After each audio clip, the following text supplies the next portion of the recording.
Assalamualaikum warahmatullahi wabarakatuh. Perkenalkan, nama saya Febi Dwi Salsabila dengan NIM 12030500049, mahasiswi Ilmu Hukum semester 6 kelas B. Pada kesempatan kali ini saya akan memberikan tutorial mengenai pembuatan surat somasi sebagai salah satu tugas ujian akhir semester mata kuliah praktik penanganan perdata. Sebelum berlanjut kepada apa aja yang harus terdapat dalam surat somasi, kita harus mengetahui terlebih dahulu mengenai apa sih somasi itu. Nah, somasi merupakan suatu bentuk peringatan atau teguran dari suatu pihak kepada pihak lainnya. Peringatan atau teguran itu atas dasar karena telah terjadinya prestasi atau ingkar janji atau telah terjadinya perbuatan melawan hukum. Terus, somasi itu sering dilakukan sebagai langkah awal sebelum menempuh tindakan hukum atau membawa permasalahan ke ranah hukum. Nah, di sini saya sudah membuat contoh surat somasi.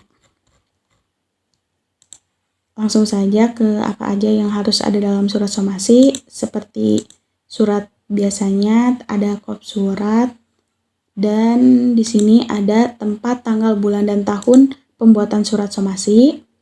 Selanjutnya ada nomor surat, dan halnya udah jelas pasti somasi.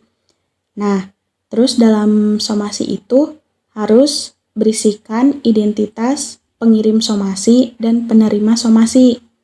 Seperti di sini, yang diberi tanda hijau ini tuh identitas penerima somasi.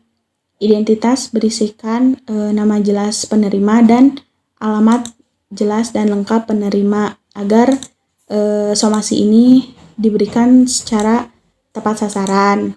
Terus berikutnya ada identitas pengirim somasi tersebut. Nah, pengirim identitas tersebut itu juga harus jelas si pengirim somasi itu tuh kedudukannya sebagai apa. Nah, di sini contohnya kedudukan pengirim somasi adalah sebagai kuasa hukumnya. Jadi disebutkan siapa saja dan alamatnya di mana.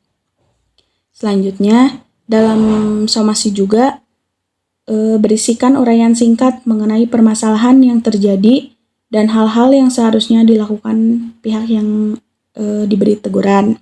Seperti disebutkan di sini, uraian singkatnya kayak awalnya klien meminjam, terus klien dan yang saudara yang diberi somasi ini membuat kesepakatan dan perjanjian hingga akhirnya terdapat prestasi, tapi dari prestasi itu ada perbuatan melawan hukum.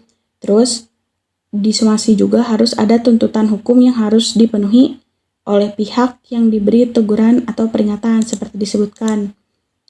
Jadi pihak yang diberi somasinya yaitu saudara Samsul itu harus menghentikan ancaman dan intimidasi yang dilakukan kepada klien kami.